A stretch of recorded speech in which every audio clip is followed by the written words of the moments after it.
पृथ्वी धमक से हिल रही थी जिनके, सब सावधान, कौन कहां से आ रहा है। तो सामने देखा बहुरांग बदन है और उस पर भस्म लगी हुई, विशाल भाल पर त्रिपुंड है और विकराल स्वरूप, टेढ़ी भौहें, लाल नेत्र, और एक सब परशुराम जो बड़े बड़े पले पले ढाल तलब कूद पड़े मंच से, भागे प्राण बचा के। भगवान परशुराम जी का आगमन हुआ। वस्त्र तो मुनियों के से है, वलकल की लंगोटी, मृग शर्म बंधा हुआ, पीछे 2 तोड़ीर, दाहिने हाथ पे फरसा, बाएं हाथ पर धनुष और सिंहवत चाल। उनका सेवक होगा मेरा और मेरे आराध्य देव का धनुष भंग करेगा। अरे सेवक वो होता है जो स्वामी को प्रसन्न करे, सेवा के द्वारा सेवकाई करे। ये तो दुश्मन का काम किया है, वो मेरा सेवक हो सकता है। जिसने भगवान शंकर के धनुष को तोड़ा है, शास्त्रा हुआ, वो अर्जुन के समान मेरा वो दुश्मन है। सामने उपस्थित हो, नहीं पूरी सभा को काट डालेंगे। सो बिलगाई बिहाई समाजा, न तुम्हारे जय हैं सब राजा। सब राजा लोग उसे बाहर कर दे या वो स्वयं बाहर होकर आ जाए, नहीं पूरी सभा मारी जाएगी। भगवान तो हाथ जोड़े खड़े हैं। लक्ष्मण जी उछल पड़े, विश्वामित्र जी के बगल में बैठे हुए थे, आए और कहा महाराज एक धनुष पे इतनी गुस्सा की जाती, हमने तो सैकड़ों धनुष तोड़े बाल्यावस्था में, जहां खींचते थे टूट जाता था, कभी आप नहीं आए गुस्सा करने के लिए। इस धनुष में क्या खास बात है जो आप इतना उछल रहे, क्रोध कर रहे, और सब मारे जाएंगे, सब मारे जाएंगे। बहु धनु ही तोरी लरिकाई, कभी हमने नहीं देखा कि धनुष टूटा तो आप आ गए, और लेकिन आज आपको इतनी गुस्सा क्यों आ रही है। परशुराम जी ने कहा चिरंजीवी का आशीर्वाद दिया है इसलिए मैं शांत हो रहा हूं। रे नृप बालक काल बस बोलत तो ही न संभार, धनु ही सम त्रिपुरारि धनु विदित सकल संसार। अरे मूर्ख बालक, तू काल के अधीन हो रहा है। साधारण धनुइयों के सामने तू भगवान शंकर के अजगों को जो विश्व में बंदित हैं, उनके धनुष को तुम उनसे जोड़ रहे हो। लक्ष्मण जी ने कहा हे देव, मेरे तो ऐसा लगता है कि धनुष धनुष है, कोई भी धनुष हो। अब इस पुराने धनुष में रखा ही क्या था, उठाया जरा में टूट गया, इससे किसी का लाभ और हानि तो हुआ नहीं।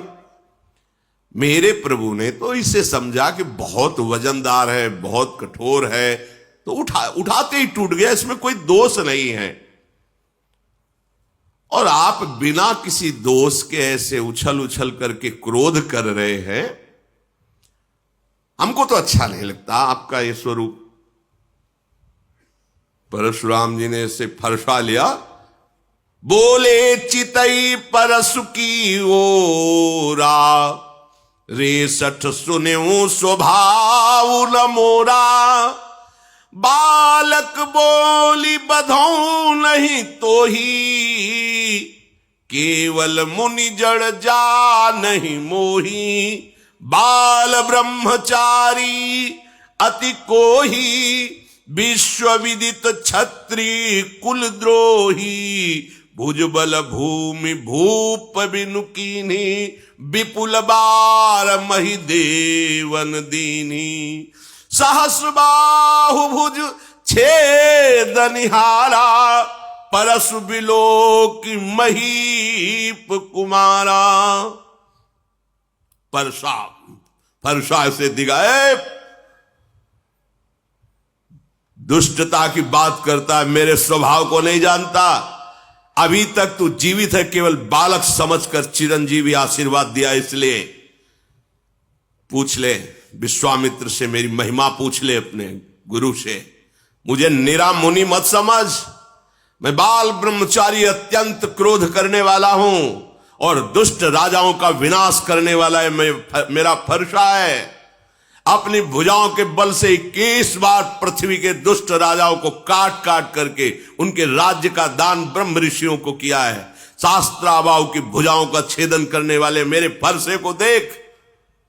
ऐ राजा के बालक, तो अपने माता पिता को शोक से युक्त करना चाहता है क्या? जब मैं दहाड़ता हूं और फरसा लेकर दौड़ता हूं तो स्त्रियों के गर्भ गिर जाते हैं, प्रहार करने की बात नहीं रहती। लक्ष्मण जी हंस पड़े, वाह वीर वाह मुनि, स्त्रियों के गर्भ गिर जाते, वाह कैसे महात्मा आप हैं, धन्य है। पूरी सभा हाय है कर रही कि छोटे राजकुमार क्या कर रहे हैं, मानो घी में आहुति डाल रहे हो, वैसे ही हाथ जोड़ के इन्हें शांत करना चाहिए। लक्ष्मण जी ने हंस करके कहा कि अब समझ में आया कि आप कितने जोर के योद्धा हो, पर हम आपको बता दें कि फूंक से पहाड़ नहीं उड़ाया जा सकता। भूल में मत रहना, बालक समझकर कहीं भूल में मत रहना।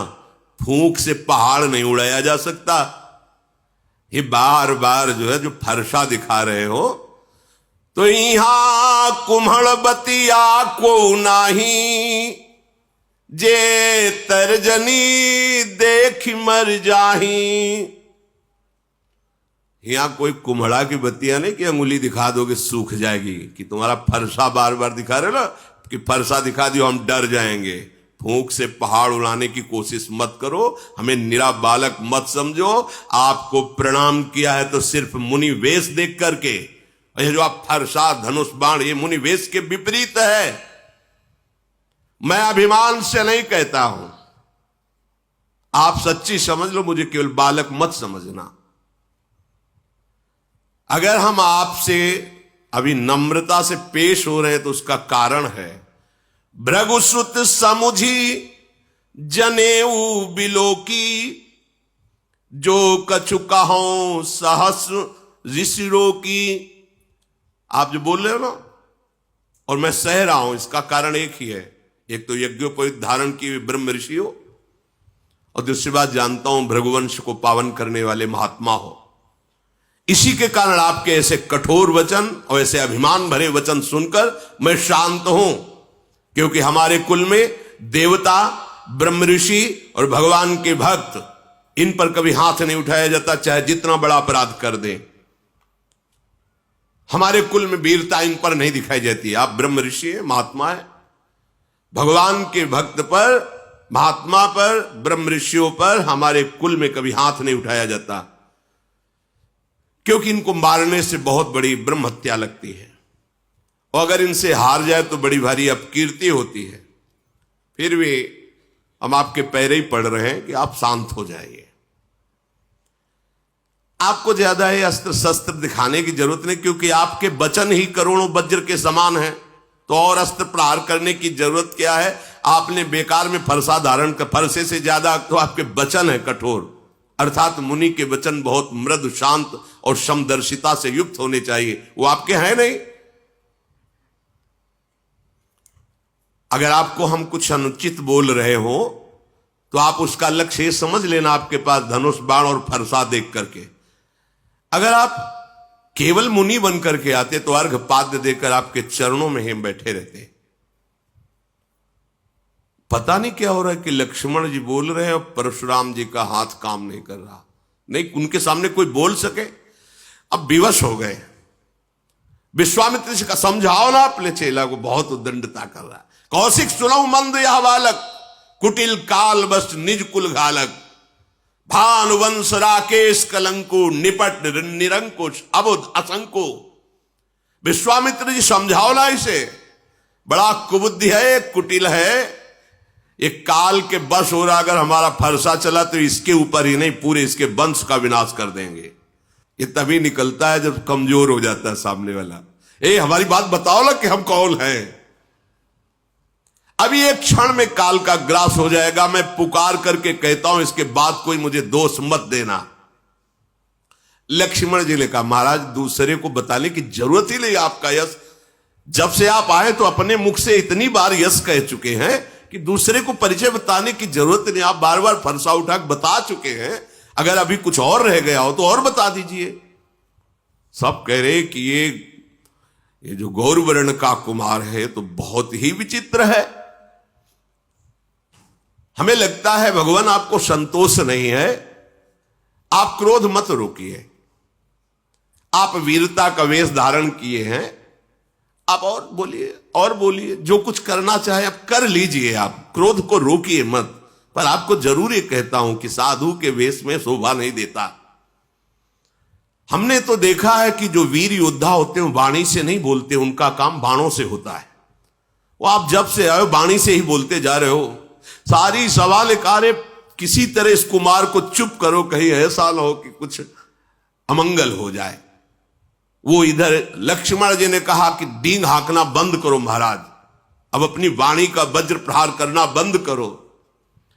आप तो बार बार ऐसे धमका रहे हो, मतलब काल आपकी अंगुली के इशारे से ही चलता हो। लक्ष्मण जी की कठोर सुनते ही परशुराम जी ने भयानक फरसा संभाला और हाथ में लिया और बोले, आप दोष मत देना, मैं इसकी अभी गर्दन उतारता हूं। बहुत बचाया पर अब ये बचेगा नहीं। विश्वामित्र जी आ गए, क्षमा कीजिए, क्षमा कीजिए। देखो, बालकों की बातों पर आप जैसे महान ऋषि ध्यान नहीं देते, इनका स्वभाव ही ऐसा होता है। परशुराम जी ने कहा, मैं कुछ समझ नहीं पा रहा हूं कि वही मैं परशुराम, वही मेरा फरसा, मेरे हृदय में दया का लेश नहीं, और गुरुद्रोही मेरे सामने कठोर वचन कह रहा, मैं कुछ कर नहीं पा रहा। ये उत्तर पर उत्तर दिए जा रहा है, मैं इसे मार नहीं पा रहा। विश्वामित्र जी, हमें लगता है तुम्हारा प्रेम काम कर रहा है, कि हमारा तुम्हारा पहले का प्रेम है और तुम्हारे इसीलिए हमें लगता है हम इन्हें छोड़ रहे हैं, नहीं तो अब तक इस गुरुद्रोह करने वाले को मैं यमपुर पहुंचा देता।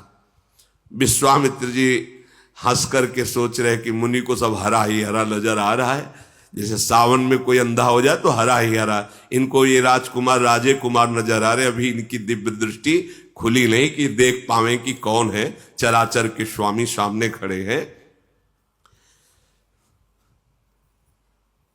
श्री राम और लक्ष्मण को साधारण क्षत्रिय समझ रहे हैं। विश्वामित्र जी ऐसा मन में सोचकर सावधान कर रहे, शांत। लक्ष्मण जी पीछे से विश्वामित्र जी के कहा कि महाराज, आपका सील और स्वभाव देखकर ना, क्या सील है, नम्रता है आपकी, और क्या स्वभाव है आपका, और हंस दिए। हम बतावे आपका सील स्वभाव? माता का गला उतारा है फरसे से, बड़ा सील है। अरे सब कह रही क्या, मतलब लक्ष्मण जी में भय कहां, भगवान शेष के अवतार है। मैं अच्छी तरह से जानता हूं, आप अपने माता की ऋण से ऋण हुए और पिता की ऋण से। अच्छा, गुरु का जो ऋण है वो आप उतारने के लिए मेरे भरोसे आए हो कि अब मैं इनको मार दूंगा तो गुरु ऋण से ऋण हो जाऊंगा। अच्छा, तो ब्याज सहित बताइए आपका गुरु ऋण क्या है, मैं चुका दूं। बुलाइए किसी हिसाब करने वाले को और बताइए आपके गुरु ऋण में मैं क्या चुका दूं। सुनि कटु बचन कुठार सुधारा, हाय हाय सब सभा पुकारा। भगवान परशुराम, आप तो नहीं बचेगा। और एकदम लक्ष्मण जी ने कहा, फरसा मत दिखाओ मुझे बार बार। आपको रणधीर और वीर दूसरे मानते होंगे, ये फरसा दूसरों को दिखाओ। हमारे यहां ब्रह्म ऋषियों पर कोई बल नहीं चलता, इसीलिए मैं चुप हूं। सब सभा के लिए लगे, अनुचित है, अनुचित है, लखनलाल ऐसा मत बोलो, ये महावीर है। सब पुकार। भगवान श्री राम ने लक्ष्मण जी को नेत्र तरह, लक्ष्मण जी चुपचाप सीधे पीछे वापस हो गए। परशुराम जी क्रोध की अग्नि बढ़ रही। भगवान श्री राम फिर शांत, नाथ शांत हो जाइए, नाथ करहु बालक पर छोहू, सूद दूध मुख करी न कोहू, जो पै प्रभु स्वभाव प्रभाव कछु जाना, तो कि बराबर करत अयाना। क्षमा क्षमा प्रभु, क्षमा कीजिए। ये सीधा साधा दुधमुहा बच्चा है लक्ष्मण, कुछ बोल दिया, वो आपके प्रभाव स्वभाव को नहीं जानता, अभी तो बच्चा है, बेसमझ है। नाथ जो लरिका कछु अचगरी करही, गुरु पितु मातु मोद मन भरही, करी कृपा शिशु सेवक जानी, तुम समशील धीर मुनि ज्ञानी। बालक है, बालकों की चपलता देखकर माता पिता गुरु नाराज नहीं होते हैं, मोद धारण करते हैं। छोटा सा बच्चा सेवक जानकर कृपा कीजिए, आप समदर्शी सुशील धीर ज्ञानी महात्मा है, प्रभु आप शांत होइए। शांत ऐसा लगे जैसे आग के ऊपर पानी पड़ गया हो। परशुराम, हाँ तुम हमारी महिमा को जानते हो, राम वचन सुनी कछुक जुड़ाने। पीछे से लक्ष्मण जी ने मुस्कुरा करके फिर परशुराम जी को इशारे से, परशुराम ने कहा देखो तुम प्रार्थना करो, वो हंस करके फिर हमें क्रोध दिला रहा है।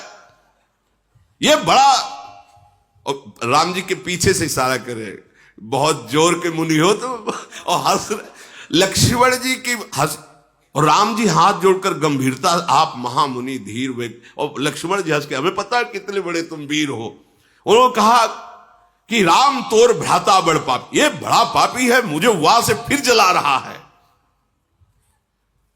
तुम इसे दुधमुआ बच्चा कहते हो। अरे गौर शरीर श्याम मन माही, कालकूट मुख पय मुख, ये दुधमुआ नहीं जहरीला है, भगवान शेष के अवतार है, दुधमुआ थोड़ी है। जहरीले ऐसे जहरीले कि उन्हीं के तेजाग्नि से संपूर्ण प्रलयाग्नि प्रकट होती है और सब सृष्टि का लय हो जाता है। ये गोरे बदन वाला जो छोटा कुमार है, तुम इसे दुधमुआ कह रहे हो, दुधमुआ नहीं, ये विषमुआ है, बड़ा टेढ़ा है, तुम जैसे शील स्वभाव वाले हो ऐसा नहीं है वो। तुम्हारे पीछे देखो, हमको फिर चिढ़ा रहा है, देखो चिढ़ रहे भगवान परशुराम। इतने महामुनि और लक्ष्मण जी जहां इशारे, तो वो फिर देखो बोला, गुस्सा हो रहे। लक्ष्मण जी ने खुलकर हंस के कहा कि मुनि, आपको आज तक ये ज्ञान नहीं हुआ कि क्रोध करना पाप है? इस क्रोध के वशीभूत होकर के बड़े अनुचित हो जाते हैं कार्य, पूज्य जनों की हिंसा हो जाती है। आपको इतना ज्ञान नहीं कि आपको क्रोध नहीं करना चाहिए? वैसे तो आप मुनिराज हैं, मैं सदैव आपके दासत्व को ही स्वीकार करता हूं, ऋषियों की दासता स्वीकार करता हूं। अब तो क्रोध त्याग दीजिए, धनुष टूट गया, अब जुड़ेगा तो है नहीं। खड़े खड़े बार बार उलर रहे हो आप, तो पैर दुखने लगे होंगे, आसन पे बैठ जाओ, आपके पैर थोड़ा विश्राम कर ले, बैठ जाइए।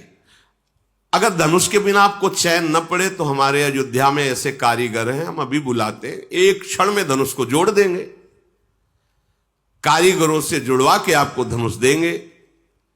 लक्ष्मण जी जब ऐसी बातें, जनक जी थर थर कांप रहे हैं और हाथ जोड़ के कह रहे हैं, बस चुप रहिए, चुप रहिए, आप ऐसी बातें क्यों कह रहे हैं? जनकपुर के सब स्त्री पुरुष कांप रहे, मन ही मन कह रहे हैं कि बना बनाया काम परशुराम जी वैसे ही क्रोधित थे, ये छोटा कुमार और आग में घी की आहुति डालता जा रहा है।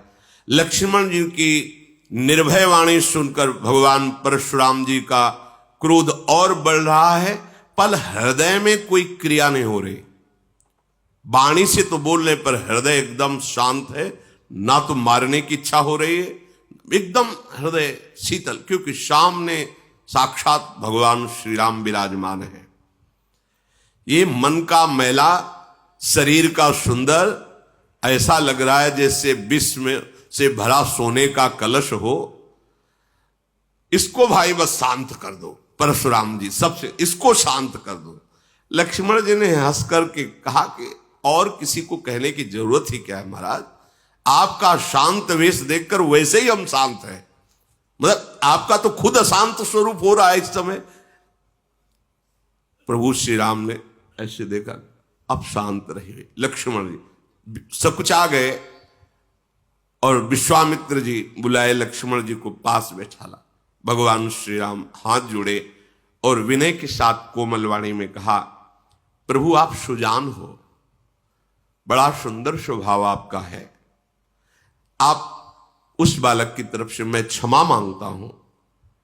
देखो बालकों का स्वभाव और जैसे बरैया होती ना, वो बैठेगी, उसका स्वभाव है, और अगर वो जरा सा डंक मारेगी तो वो फूल जाता है, जलन होती। ये बच्चों को स्वभाव, खेल खेल में कुछ अमंगल कर सकते हैं। जो साधुजन होते हैं, बड़े बूढ़े जन होते हैं, बच्चों पर दोष नहीं देखते हैं। आप कृपा करो, नाथ जानना चाहते हो कि धनुष भंग करने वाला अपराधी कौन है, तो अपराधी मैं आपके सामने हूं। ये धनुष भंग अपराध मेरे से हुआ है। यदि आप अपराधी जानना चाहते हो तो मैं हूं।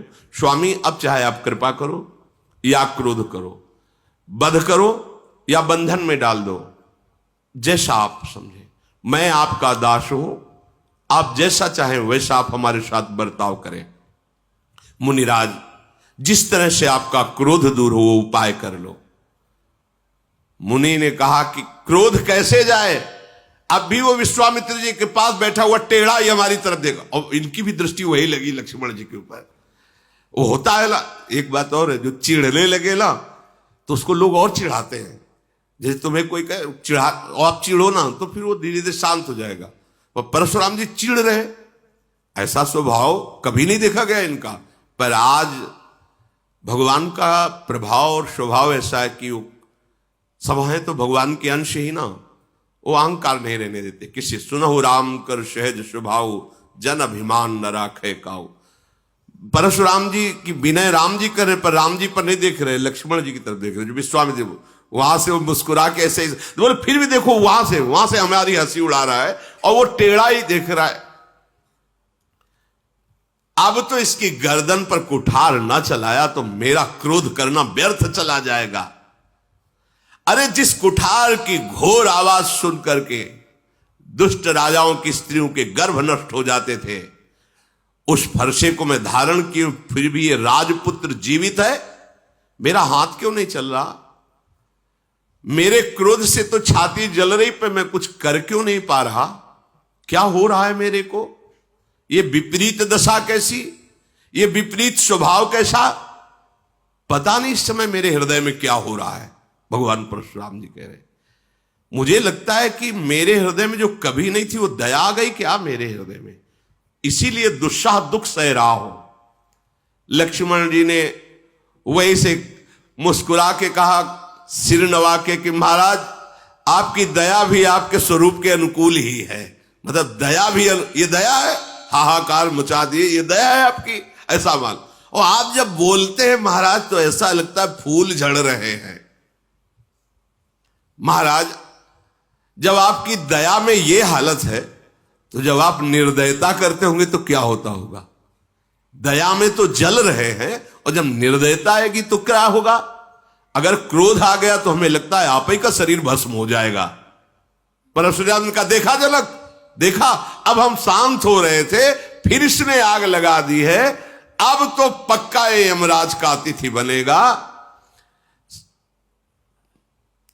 नहीं तो एक बात है, इसको मेरी आंखों के सामने से हटा दो। पता नहीं क्या हो रहा, परशुराम जी बार बार कहते पक्का, और फिर बोले एक उपाय है जनक जी, इसको सामने से हटा दो, मेरे सामने से हटा दो। ये राजपुत्र को देखते ही मुझे गुस्सा। लक्ष्मण ने हंसकर कहा, महाराज उनको हटाने की जरूरत नहीं, ऋषियों का एक स्वभाव होता है, जिसे नहीं देखना चाहते आंख बंद कर लेते हैं। आप आंख बंद कर लीजिए तो मान लीजिए कोई है ही नहीं।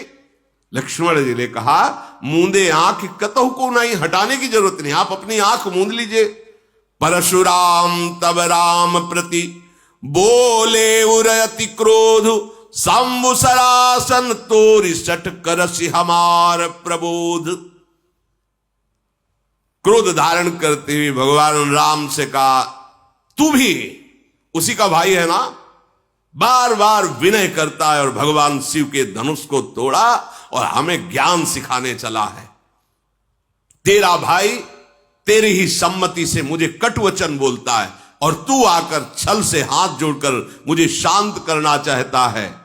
आज मैं युद्ध में तुझे परास्त करूंगा, क्योंकि तेरा नाम राम है ना। अब ये राम नाम तेरा, मैं युद्ध में, ऐ शिवद्रोही, छल त्याग कर मुझसे युद्ध कर, भगवान श्री राम से कहा, नहीं तो भाई सहित तुझे इस रंगमंच पर मार डालूंगा।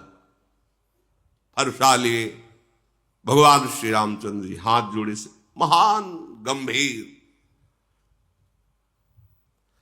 जब परशुराम जी बार बार भगवान रामचंद्र जी ने मन में विचार किया कि लक्ष्मण जी की चेष्टा से क्रोध आ रहा है, बस लक्ष्मण जी पे चल नहीं रही, तो हमारे ऊपर फरसा चलाना चाहते हैं। टेढ़ जान शंका सबका हो, वक्र चंद्रमा ग्रसय न राहो, बहुत सुधाउते बड़ दोषु। हमें लग रहा है कि उधर तो लक्ष्मण जी कटाक्ष वार और हम हाथ जोड़ रहे तो हमारे ऊपर गुस्सा करें, मतलब सीधाई में बहुत दोष है। भगवान श्री राम ने बड़े गूढ़ वचन बोले। राम कहो रिस तजिए मुनीसा, कर कुठारु आगे यह सीसा, जेहिरिस जाय करी सोई स्वामी, मोहि जानी आपन अनुगामी। प्रभु सेवक ही समर कस, तजहु विप्रवर रोषु, बेसु बिलो के कहस कछु, बालक हूं नहीं दोष। प्रभु ये गर्दन आपके सामने, आप काट दीजिए, आप अपनी गुस्सा शांत कीजिए। मैं सदैव आपका दास हूं, तो दास और स्वामी में युद्ध कैसा? अगर बालक ने कुछ अनुचित बोला है तो आपकी समझ में, मेरी समझ में अनुचित नहीं बोला है। क्यों? क्योंकि आपका वेश ऐसा है। फरसा लिए हो, धनुष बाण लिए हो, बार बार कठोर वचन बोल रहे हो, तो आपको यह पता होना चाहिए कि रघुवंशी बालक है। सामने आकर के अगर कोई ललकारे तो दैन्य वचन और दैन्य चेष्टा करना ये रघुवंशियों में नहीं है। आपका कुठार बाण धनुषी देख करके, वीर समझ करके वो बालक ऐसा बकाया अनुचित नहीं है आपके भेष के अनुसार। यदि आप कमंडल कुशा आसन साष्टांग दंडवत करके हाथ जोड़ करके खड़ा रहता, मुझे पता है आप बार बार फरसा धनुष, मैंने ये किया, मैंने वो किया, ये वीर वेश वीर वार्ता सुन करके उसके मन में जो बात आई वो कह दिया, वो दोष नहीं है। हम सब आपकी चरण धूल माथे पे रखते हैं।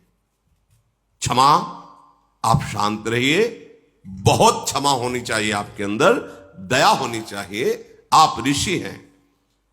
अब प्रभु आप जो कह रहे हैं कि हमसे युद्ध के, तो युद्ध तो हो ही नहीं सकता, क्योंकि आप स्वामी, मैं सेवक हूं। और रही राम नाम की बात कि ये नाम, तो वैसे भी आपका हमारे से नाम बड़ा है, परशु सहित बड़ा। हमारा तो एक छोटा सा नाम राम और आपका परशुराम कैसे हो सकता है? हमारी आपकी होड़ कैसे हो सकती है? प्रभु मैं तो केवल एक ही गुण ये धनुष धारण करता हूं। आप शम दम तपस्या शौच क्षमा सरलता ज्ञान विज्ञान आस्तिकता, ये 9 गुण धारण करते हैं। हम सब प्रकार से आपके दास हैं, आपको आप क्षमा ही करनी चाहिए, ये बात नहीं कहनी चाहिए कि युद्ध कीजिए। भगवान श्री राम परशुराम जी को बार बार मुनि विप्रवर ऐसा कहा।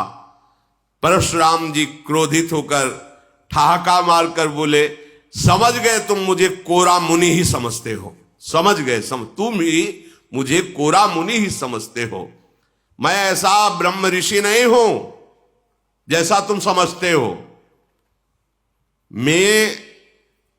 मैं जो ब्रह्म ऋषि जन जैसे यज्ञ करते हैं ना, तो मेरी यज्ञ कैसे होती जानते हो? धनुष श्रुआ, बाण आहुति, मेरी क्रोध भयंकर अग्नि, और दुष्ट राजाओं की चतुरंगणी सेना समिधा, और ललकार ललकार के काटना स्वाहा। मैं ऐसा मुनि हूं। परशुराम जी ने कहा, ऐसी एक यज्ञ नहीं, करोड़ों यज्ञ की है। बार बार मेरा प्रभाव तुझे भी मालूम नहीं, तू नेरा मुझे ब्रह्म ऋषि मत समझ लेना। भगवान श्री राम हाथ जोड़े ऐसे खड़े, घमंड हो गया होगा तुमको, अजगो तोड़ दिया ना इस बात का, मानो तुमने संसार पर विजय प्राप्त कर ली। प्रभु ने कहा, विचार कर बोलिए, विचार कर बोलिए। बहुत कड़ुआ बोल रहे हो आप। मेरी अगर भूल भी मानते हो तो बहुत छोटी सी, पर आपका ये जो इस समय वचन निकल रहा है बहुत कड़वा है। यदि आप ऐसा कहते हैं कि निरामुनि नहीं है, आप वीर हैं, तो क्षमा कीजिए, फिर मेरी बात सुन लीजिए। त्रिभुवन में कोई ऐसा योद्धा पैदा ही नहीं हुआ जिसके आगे राम का मस्तक भयवश नमन करे। अगर आप ऐसा समझते हो कि आप बार बार मुझे मुनि समझता है, ब्रह्म ऋषि समझता है, तो आप एक बात समझ लो, त्रिभुवन में कोई ऐसा योद्धा वीर पैदा ही नहीं हुआ कि राम का मस्तक उसके सामने भययुक्त होकर झुक जाए। देवता, दैत्य, राजा, योद्धा पूरे त्रिभुवन के एक साथ मिल जाएं और रण में यदि हमें ललकार दे तो मैं सुखपूर्वक, चाहे काल क्यों ना हो, उसको भी नष्ट कर सकता हूं। ये भयवश आपके सामने शीश नहीं झुका रहा, मुनि मानकर ही झुका रहा हूं। और आपको बताया, हमारे रघुवंश में ऐसे महाराज दशरथ जी देवराज इंद्र की सहायता करने गए थे।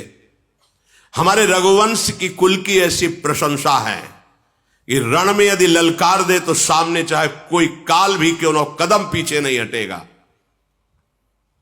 परशुराम जी के शरीर में कंप शुरू हो गया जब राम जी बोले कि आप अगर ऐसा समझते हैं कि मैं बार बार मुनि और ऋषि कह रहा हूं, तो आप ऐसे ऋषि नहीं, आप महावीर। तो आप इतना समझ लीजिए, भयवश राम का सिर झुक नहीं सकता, चाहे त्रिभुवन एक साथ होकर के लड़ ले, चाहे काल के सामने खड़ा हो, रघुवंशी कभी कदम पीछे नहीं हटा।